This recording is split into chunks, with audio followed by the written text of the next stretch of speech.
Hello, my dear friend. Let me ask you something. Have you ever walked into a room, only to stop in the doorway and wonder what on earth you came in for? Or how about that frustrating feeling when a simple word is right on the tip of your tongue, but for the life of you, you just can't find it? For generations, we've been taught to simply laugh these moments off. We call them senior moments, a natural part of a long and well-lived life. It's a belief we all share, right? But what if I told you that this common experience isn't nearly as harmless as we think? What if it's a quiet warning sign? As a doctor who has sat with senior patients and their families for over 30 years, I've seen a heartbreaking truth that most people don't know. The single greatest threat to your memory might not be your age, but rather the pills hiding in plain sight in your medicine cabinet. The very things you trust to keep you healthy could be silently stealing your most precious memories. I'm not talking about theories from a medical journal. I'm talking about real people. I'll never forget a patient of mine, a wonderful retired teacher named Eleanor. Her family watched, helpless, as her sharp, witty mind began to fade into a fog of confusion. She'd forget conversations they just had, and a woman who once loved to tell stories grew quiet and withdrawn. Her family did what any of us would do. They assumed it was just the unavoidable sadness of aging. That assumption almost cost them the woman they knew and loved. The truth is, there are 9 common medications, some over-the-counter, some prescribed by doctors every day, that carry these hidden dangers. In this video, I'm not here to scare you. I am here to arm you with knowledge. We will walk through each of these 9 medications, one by one. I will explain exactly how they can affect your brain, and most importantly, I'll give you the simple, practical information you need to protect yourself and the people you love. And please, make sure you stick with me until the end. Because the number one danger I'll reveal isn't a single pill, but a common trap that almost no one sees until it's too late. It is the very thing that was happening to Eleanor, and understanding this final point isn't just information, it's a lifeline. The knowledge in that last section might just save a memory. It might even save a life. Maybe even yours. Before we dive in, I'm genuinely curious about how many of us share this experience. If the problem I just described sounds familiar to you, if you've ever felt that frustrating fog or those senior moments, please take a moment to comment a simple yes below. It helps me understand what you're going through, and it shows others in our community that they are not alone. Okay, let's turn on the first light. Alright, let's begin this journey together. We're starting with number 9 on our list, but I want you to make me a promise. Do not let its position at the bottom fool you. This first medication isn't some obscure drug prescribed only in rare cases. It is, perhaps, one of the most common substances found in medicine cabinets across America, and it might just be scrambling your brain's delicate wiring long before you ever feel it happening. Let's talk about that little pink pill. Or maybe for you, it's a small blue gel cap. I'm talking about diphenhydramine, which most of us know by its brand name, Benadryl. Millions of Americans reach for it, trusting it completely. We take it to soothe those pesky seasonal allergies that make our eyes water in the spring, or to ease the sniffles and cough from a winter cold. And perhaps most commonly, millions take it every single night, hoping to get just a few hours of uninterrupted sleep. It's inexpensive, you can buy it over the counter without a prescription, and chances are, you have a bottle of it on your nightstand right now. We take it thinking we are simply relieving an allergy or helping ourselves drift off to sleep. We see it as harmless. But as a doctor who has dedicated his life to geriatric health, I must tell you what's happening beneath the surface. While you sleep, this medication can be waging a silent war on one of the most precious parts of your brain, the hippocampus. This beautiful, seahorse-shaped structure deep in your brain is where new memories are born. It's where the conversation you had with your grandchild this afternoon gets filed away, where the details of that wonderful book you're reading are stored. When the hippocampus is disrupted, your ability to form new, lasting memories begins to crumble. To understand why this happens, we need to talk about a vital chemical in your brain called acetylcholine. I like to think of acetylcholine as the brain's master librarian. Throughout your day, this librarian works tirelessly, collecting experiences, facts, and feelings. Then, at night while you rest, the librarian's most important job begins. Sorting through all the day's information and carefully filing it away onto the shelves of your long-term memory. It's a meticulous, essential process. Here is the problem. Benadryl belongs to a powerful class of drugs called Anticholinergics. The name itself tells you what it does. It blocks acetylcholine. When you take Benadryl, especially before bed, it's like marching into that beautiful library and tying the librarian's hands behind their back. The librarian can no longer do their job effectively. The day's memories don't get filed, they get piled up haphazardly on the floor, or worse, thrown out entirely. You wake up feeling foggy and groggy, not realizing that you've essentially prevented your brain from performing one of its core functions. For a younger person, this might cause temporary brain fog. But as we get older, our brains naturally produce less acetylcholine. We need every single bit we have. When we block the little amount that remains, the effect isn't just noticeable. Over time, it can be devastating. A sobering 2023 study published in the Journal of Geriatric Cognitive Health made this crystal clear. Researchers found that seniors who used anticholinergic drugs regularly had a 54% higher risk of developing dementia compared to those who did not. That's not a small number. That's a coin flip for your cognitive future, influenced by a pill most people consider as safe as aspirin. I remember a patient of mine. Let's call him Arthur. Arthur was a retired carpenter, a man in his late 70s whose hands had built beautiful furniture for over 50 years. He came to see me with his daughter, and she was worried. "Dad just isn't himself anymore," she told me, her voice trembling slightly. "He's always been so sharp, reading history books constantly. Now, he rereads the same page over and over, and he can't seem to remember what happened in the chapter he finished yesterday." Arthur himself complained of feeling in a fog, especially in the mornings. As we talked through his daily habits, I asked him about sleep. "Oh, I sleep like a baby," Arthur said proudly. "I take 2 little blue pills every single night. Have been doing it for years. My allergies act up, and they help me stay asleep." He was taking a popular over-the-counter sleep aid. When I checked the ingredients, there it was, diphenhydramine, 50 milligrams. Arthur and his daughter had absolutely no idea that the very pill he relied on for rest was likely the primary cause of his memory fog and cognitive struggles. They genuinely believed they were witnessing the early, irreversible stages of Alzheimer's disease, and they were terrified. This story, variations of which I have seen countless times, highlights why this knowledge is so crucial. So, how can you protect your memory? First, you must become a medication detective for your own health. Go to your medicine cabinet and look for anything labeled PM, nighttime, or allergy relief. Turn the bottle around and read the active ingredients. If you see diphenhydramine, you now know it carries this anticholinergic risk with long-term use. Second, if you are using this medication for allergies, please talk to your pharmacist or doctor about much safer alternatives. Newer generation antihistamines, like loratadine, Claritin, or fexofenadine Allegra, do not cross the blood-brain barrier as easily and are considered far safer for long-term use in seniors. If you use it for sleep, discuss non-pharmacological approaches or other options like low-dose melatonin with your physician. Please hear me on this. Never assume that over-the-counter means risk-free. Arthur's story has a hopeful ending. We slowly weaned him off the nighttime medication and switched his allergy treatment. Within 6 weeks, his daughter called me, crying tears of joy.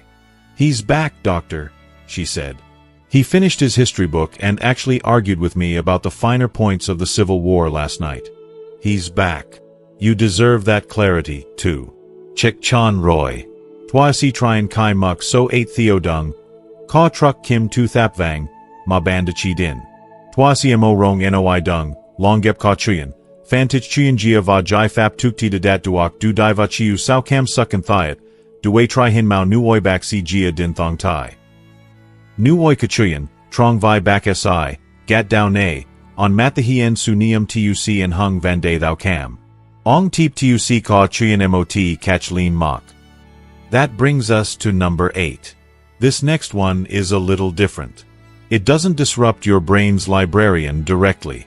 Instead, it slowly starves your brain of the essential nutrients it needs to think, to remember, and to feel like yourself. And it does so under the clever disguise of being a gentle friend to your stomach. Number 8. Proton pump inhibitors, like Prilosec, Nexium, and Prevacid. Millions upon millions of Americans rely on these medications every single day. They are prescribed for chronic heartburn, acid reflux, or what we call GERD. And let me be clear, they are incredibly effective at what they do. For people who have suffered for years with the burning pain of reflux, a little purple pill like Nexium or Prilosec can feel like an absolute miracle. The problem is, many folks stay on them for years, even decades, often because the moment they try to stop, the uncomfortable symptoms come rushing right back. They feel trapped. But here is the trade-off that is almost never discussed in the 30 seconds a doctor might have during a busy appointment. This is the hidden cost of shutting down your stomach's acid production so aggressively over a long period. To understand this, I need you to think of your stomach acid not as an enemy, but as a vital gatekeeper. To get precious nutrients like vitamin B12 from your food, whether it's from a piece of chicken or your morning cereal, into your bloodstream, where it can travel to your brain, your body needs that strong stomach acid to act like a key, unlocking the B12 from the food protein. Proton pump inhibitors, or PPIs, by their very design, take that key away. When you take a PPI every day for years, you are effectively locking the gate. And your brain, which desperately needs that B12, begins to suffer from a hidden malnutrition. I often call vitamin B12 brain food, but it's more than that. Think of it as the protective insulation around the electrical wiring in your brain. Without enough B12, that insulation starts to wear thin. The nerve signals slow down, and they misfire. This can lead directly to the symptoms we fear most: confusion, difficulty concentrating, personality changes, and memory lapses that look frighteningly similar to the early signs of Alzheimer's disease. This isn't just my clinical observation. A major 2016 study published in the prestigious journal JAMA Neurology followed over 73,000 people aged 75 and older. The conclusion was stunning. Regular, long-term users of PPIs had a 44% increased risk of developing dementia. The study suggested it wasn't just the B12. By neutralizing stomach acid, these drugs also hinder the absorption of other critical minerals for brain function, like magnesium and calcium, the very spark plugs your brain cells need to communicate with each other. Even more concerning, some research has shown these drugs may increase the levels of those sticky amyloid beta plaques in the brain, which are considered a core driver of Alzheimer's disease. This brings to mind a dear patient of mine, a woman I'll call Brenda. Brenda was a retired librarian in her early 70s, a sharp, funny woman who was the heart of her book club. Her daughter brought her to see me because she was worried about her mom's mood. Brenda had become quiet, apathetic, and seemed to have lost her spark. At her book club, she was having trouble remembering the characters' names from the novel they'd just read. The family was convinced it was depression, or worse, the beginning of a long, sad decline. As I reviewed her history, I saw one thing that stood out. She had been on a high dose of Prilosec for almost 15 years for what she called a nervous stomach. On a hunch, I ordered a simple blood test to check her vitamin B12 levels. The results were shocking. Her levels were critically low, far below the threshold needed for healthy brain function. Brenda wasn't losing her mind. Her brain was literally starving. Her story is a powerful reminder that not all memory loss is a one-way street. The good news is that in this situation, you are not helpless. You have options. The first step is to start a conversation with your doctor. Ask the question, is this PPI still absolutely necessary for me, or are there alternatives? Many people can be slowly and carefully tapered off these medications, often with the help of a different class of drugs called H2 blockers, like famotidine, Pepcid. While not perfect, they are much gentler and less likely to interfere with this critical nutrient absorption. For some, simple dietary changes or even natural supplements like deglycerinated licorice, or DGL, which soothes the stomach lining, can provide tremendous relief without the cognitive risk. Brenda's story has a beautiful ending. We began a course of vitamin B12 injections to replenish her brain supply and created a plan to gradually reduce her PPI. It took a few months, but the change was like watching a flower turn back towards the sun. The light came back into her eyes. One day, her daughter called me, laughing. "You won't believe it," she said. "Mom just spent 20 minutes passionately arguing about the ending of the book club's novel. She's back." If you believe that what we feed our bodies directly feeds our minds, take a moment and affirm that with me. Please comment brain food below. It's a small act that reminds us all of a powerful truth. Our brains can only be as healthy as the nutrients we provide them. Alright, for number 7, I want to talk about something a bit more personal. And please know that I approach this topic with the greatest sensitivity and understanding. For many of us, as we get older, our bodies change in ways that can affect our confidence and our freedom. An overactive bladder is one of those challenges. It can be inconvenient, frustrating, and sometimes, frankly, embarrassing. It can make you hesitant to go on long car rides or enjoy an evening out with friends. So, when a doctor offers a medication like oxybutynin, often sold under the brand name Ditropan, it can feel like you're being handed a key back to your own life. It can feel like a lifesaver. But in my 3 decades of practice, I have seen that this particular lifesaver can come with a devastatingly high price, one that is almost never written on the label. The danger lies in how this medication works. Remember our brain's master librarian, that vital chemical called acetylcholine that we discussed with Benadryl? Oxybutynin is one of the most powerful librarian blockers, still commonly prescribed today. It doesn't just whisper at the librarian to be quiet. It marches into the library, puts earmuffs on the librarian, and turns out the lights. What makes this drug particularly concerning for seniors is that it is notorious for having a VIP pass to cross the blood-brain barrier, that protective wall that's supposed to keep harmful substances out of our delicate cognitive centers. Once it's inside, it goes straight to the hippocampus, your memory-making workshop, and begins to directly interfere with its function. This isn't just a small, theoretical risk.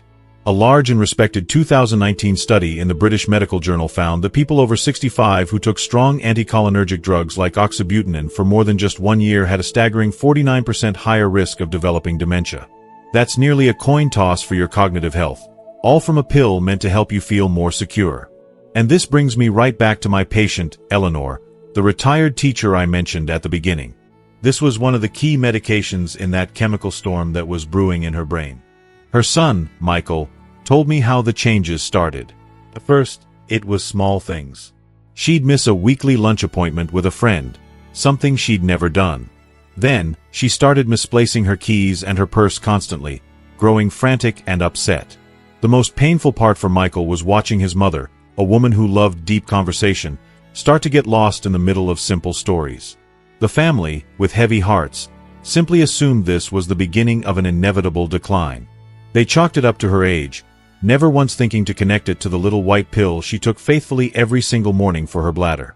The tragedy here is that the harm is so often mistaken for normal aging. The cognitive side effects, the brain fog, the forgetfulness, are the perfect camouflage. But if you are taking this medication and you have noticed these mental changes, I need you to hear this. It is not just in your head, and it may not be your age. You do not have to choose between bladder control and a sharp mind. Fortunately, medical science has advanced. There are newer medications, such as mirabegron, sold as Myrbetriq, that work through a completely different mechanism. They do not block your brain's librarian and are considered significantly safer for older adults. Please, talk to your doctor. A simple change in prescription could be the key to lifting a fog you didn't even know was there. Moving on to number 6, we need to discuss a class of medications that is one of the most widely prescribed on planet Earth. And I want to begin this section with a very clear, very important statement. Statins save lives. For people with a high risk of heart disease or stroke, these drugs are a cornerstone of modern medicine. So please, hear me when I say this. Do not, under any circumstances, stop taking your statin medication based on this video. The purpose of this section is not to create fear, but to empower you with knowledge for a more informed conversation with your doctor. With that vital understanding in place, let's talk about the brain. These incredible organs in our heads are not made of muscle or bone. They are, in fact, composed of nearly 60% fat. And one of the most critical components of that fat is cholesterol. For decades, we've been taught to think of cholesterol as a villain, the stuff that clogs our arteries. And in our arteries, that can be true. But in the brain, cholesterol is a superhero. It is the essential building block that your body uses to create and maintain something called the myelin sheath. Think of the myelin sheath as the protective, rubber insulation around an electrical wire. Your brain's nerve cells are the wires, and they carry messages at incredible speeds. The myelin sheath ensures that those electrical signals travel smoothly and efficiently, without short-circuiting. Without healthy levels of cholesterol, your brain cannot properly maintain this insulation. The signals can slow down, get jumbled, or get lost. This is where the potential problem with some statins arises. Certain statins, particularly those that are known as lipophilic, a scientific term that just means fat-loving, are very good at crossing the blood-brain barrier. Once inside, they don't just lower the cholesterol in your blood, they can also lower the cholesterol levels within your brain. For some individuals, this can lead to a deficit of that essential building block, essentially starving the brain of a nutrient it desperately needs to function correctly. This isn't just a fringe theory. A brand new 2023 study published in Frontiers in Aging Neuroscience brought this into sharp focus. The researchers found that seniors over the age of 70 who had been on statins for more than 3 years had a 26% higher risk of developing mild cognitive impairment. I've seen this in my own practice. I've had patients, highly intelligent, successful people, come into my office, deeply distressed by sudden, frightening memory loss. They described moments where they couldn't recall a familiar driving route home, or worse, they looked at a photograph of their own beloved grandchild and struggled for a moment to find their name. That experience is terrifying, and it's often dismissed as just another senior moment, when it could be linked to their medication. So, here is the empowering part. You are not helpless in this. The key is knowing that not all statins are created equal. Some types, like pravastatin, Pravachol, and rosuvastatin, Crestor, are hydrophilic or water-loving. They are not as adept at crossing into the brain and are therefore considered less risky in terms of these cognitive side effects. This is why the conversation with your doctor is so important. If you have been on a statin like simvastatin, Zocor, or atorvastatin, Lipitor, for years, and you are noticing brain fog, forgetfulness, or confusion, it might be time to ask a simple question. Doctor, given my personal health profile, would a different type of statin be a safer option for my brain health? Sometimes, the solution can be as simple as adjusting the dose or switching to a brain-friendlier alternative. You don't have to choose between a healthy heart and a sharp mind. We now arrive at number 5, and this is a class of medication I want to discuss with extreme care and compassion. Life can be overwhelming. Worries about finances, the health of a loved one, or our own changing bodies can create a storm of anxiety in the mind that makes it impossible to find peace or a good night's rest. In those moments, a medication like alprazolam, Xanax, diazepam, Valium, or lorazepam, Ativan, can feel like a miracle. It can feel like someone has finally found the switch to turn off the relentless noise in your head. These drugs, known as benzodiazepines, work by boosting a chemical in your brain called GABA. You can think of GABA as the brain's natural brake pedal. It slows everything down, reduces overstimulation, and brings a feeling of calm. And for short-term crises, they can be incredibly effective. But here is the heartbreaking truth I have witnessed over and over in my years of practice. What starts as a short-term solution can become a long-term trap. Over time, your brain gets used to this artificial boost of its brake pedal. The initial relief fades, and you might need a higher dose to get the same effect. But something far more sinister is happening in the background. These drugs don't just gently press the brake. With chronic use, they slam it to the floor. They don't just calm the brain, they chemically sedate it. When the brain is in this state of sedation day after day, its ability to learn and adapt begins to wither.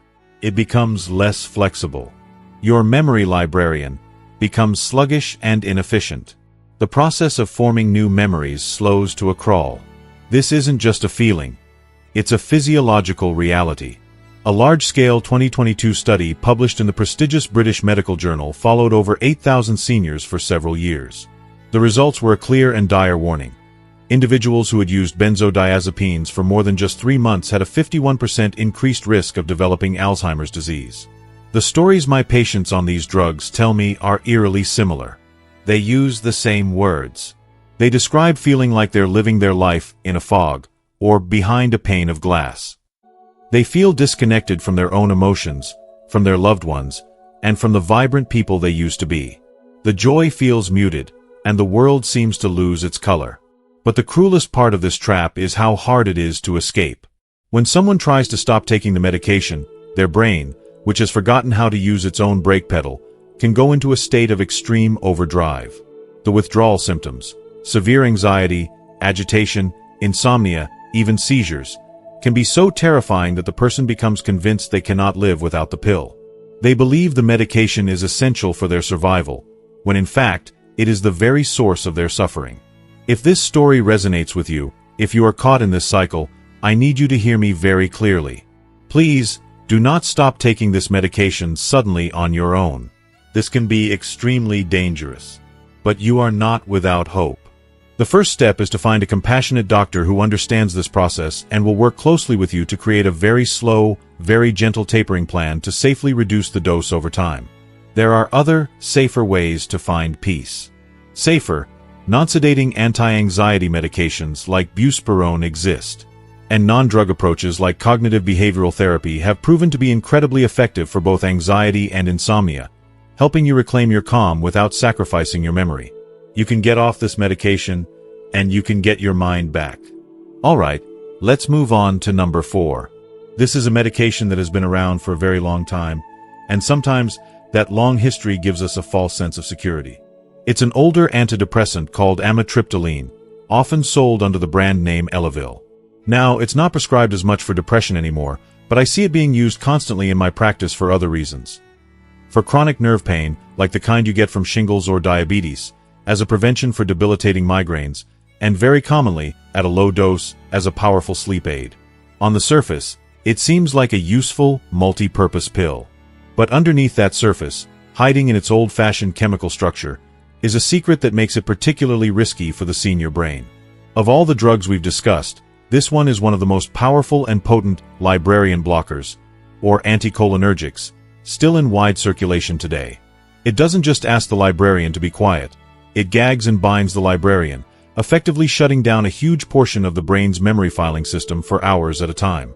The effect is so strong and so well documented that in the world of geriatric medicine, we don't consider the cognitive side effects a possibility with long-term use. We consider them an expectation. When you take a potent anticholinergic like this every single night, year after year, it creates a slow, silent, and invisible erosion of your brain power. This isn't just a small, insignificant effect. A massive and influential 2015 study published in JAMA Internal Medicine examined the medication histories of over 3,400 adults aged 65 and older. They tracked them for a decade. The conclusion was a bombshell for the medical community. Patients who took higher cumulative doses of drugs like amitriptyline had a 54% greater chance of developing dementia. That's not a slight increase. That's more than half again the normal risk. But here is the most tragic part of the story. The part I've seen with my own patients. The damage happens so silently. There are no sudden warning bells. At first, there are no dramatic symptoms. It's just a gradual decline that looks, to the person experiencing it and to their family, exactly like the normal aging process.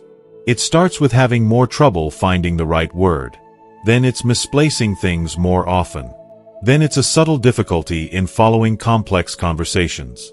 The changes are so slow, so insidious, that no one thinks to connect them to the little pill they take for nerve pain or for sleep every night.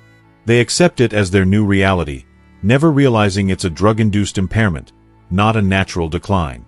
I had a patient, a gentleman who was a retired accountant, who was prescribed a low dose of amitriptyline for nerve pain in his feet. For 2 years, he and his wife watched as his once sharp mind, a mind that could calculate figures in his head, began to struggle with the daily newspaper crossword. He was devastated, believing his mind was simply giving out. When we identified the amitriptyline as a possible cause and switched him to a safer medication for nerve pain, like gabapentin, the change over the next few months was remarkable. His wife said it was like a light had been switched back on. Please know that you do not have to accept this trade-off. Safer alternatives exist for almost every condition this drug is used. For nerve pain, medications like duloxetine or gabapentin offer relief without the same heavy anticholinergic burden. For sleep, simple options like melatonin or even a different, much milder antidepressant can be used instead. You just have to have the conversation. You just have to ask. We are now entering the top 3, and this is where the risks become even more concerning, often because they are hidden within medications that we are told are modern, safe, and gentle. This brings us to number 3, a drug that has been prescribed to millions of Americans struggling with the heavy weight of depression or the churning storm of anxiety. At first glance, Paxil seems like a very good choice, especially for seniors. It belongs to the most common class of modern antidepressants, the SSRIs. These drugs have been a true breakthrough in mental health, helping countless people reclaim their lives from the darkness of depression. And Paxil is often marketed as being particularly effective. But here is the secret that you will not hear in the television commercials. Here is the detail that, tragically, even many doctors overlook.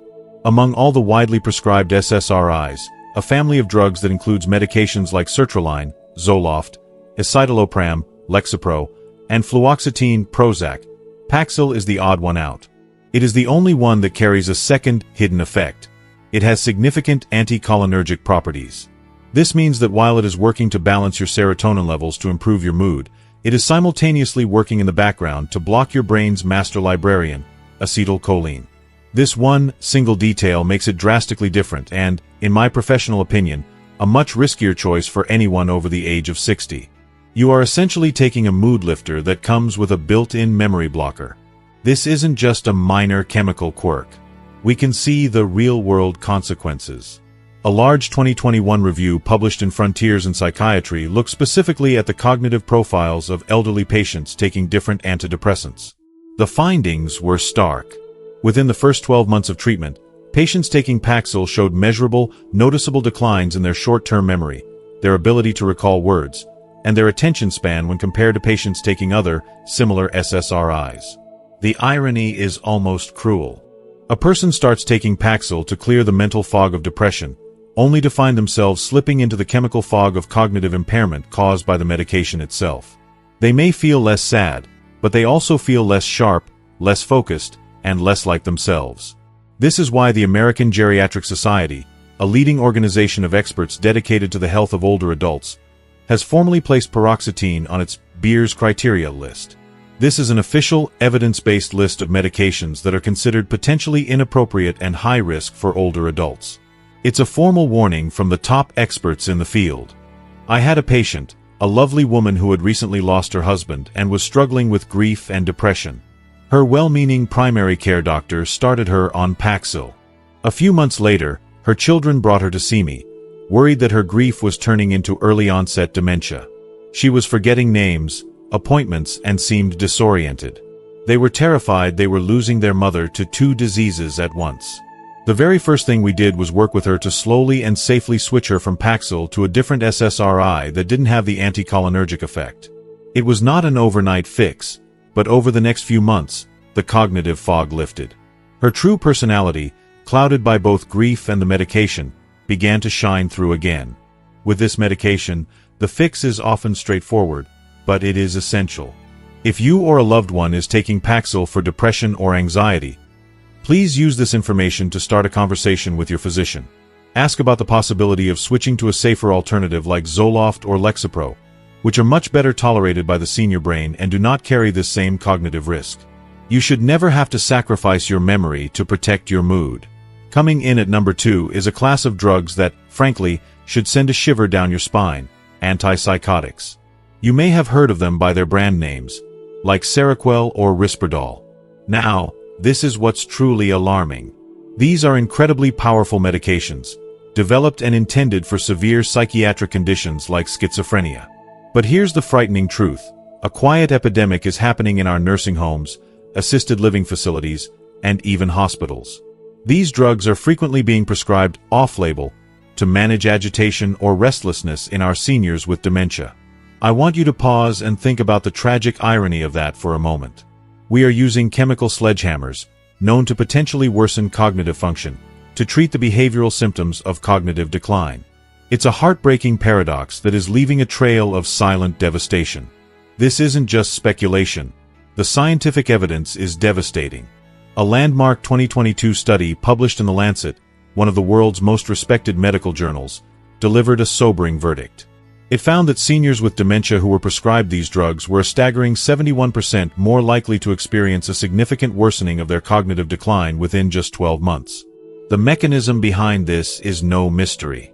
These drugs work by suppressing dopamine, a vital chemical messenger in the brain. Dopamine is what our minds rely on for executive functions. Things like planning our day, staying motivated, and feeling engaged with the world around us. Without enough of it, the lights begin to dim. I will never forget a gentleman named Frank, whose daughter called me in tears. Frank was a retired carpenter.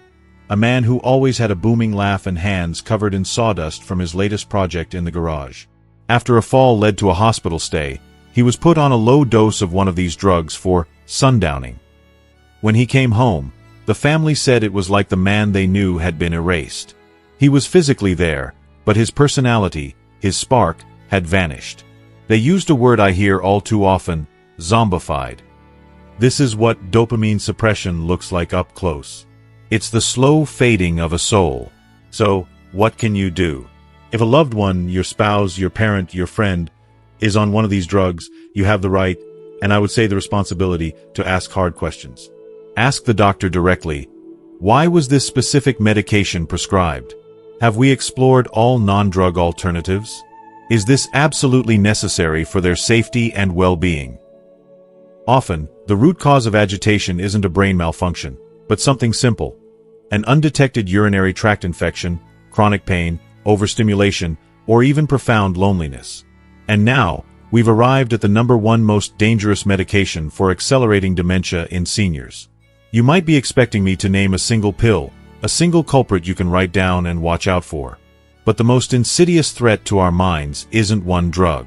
It's the silent, creeping, combined effect of taking multiple medications with these memory-stealing properties all at the same time.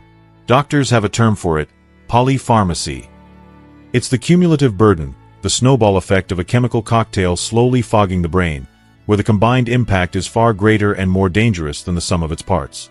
We now turn to the end of the mistake, and perhaps the most devastating, because it's so often missed, is a silent condition I call the accidental overdose of the medicine cabinet.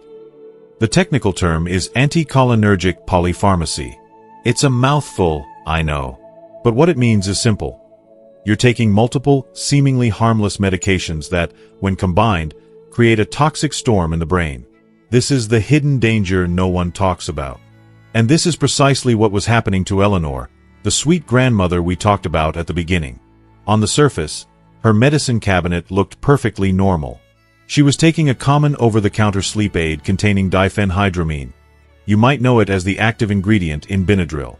Her doctor prescribed oxybutynin for bladder control, a very common issue for women her age.